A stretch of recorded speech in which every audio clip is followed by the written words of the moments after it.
আমি তোমায় ভালোবাসি পাখি দিয়া মন প্রাণ প্রেমের বাক্স দাও না খুলে পাখি এসো আমার কাছে প্রেমের বাক্স দাও না খুলে পাখি এসো আমার বুকে প্রেমের বাক্স দাও না খুলে পাখি এসো আমার বুকে প্রেমের বাক্স দাও না খুলে।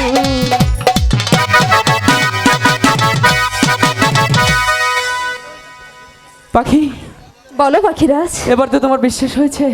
হ্যাঁ পাখিরাজ, এবার চলো তাহলে আমরা গুরুদেবের কাছে চলে যাই। হাই গো চলো চলো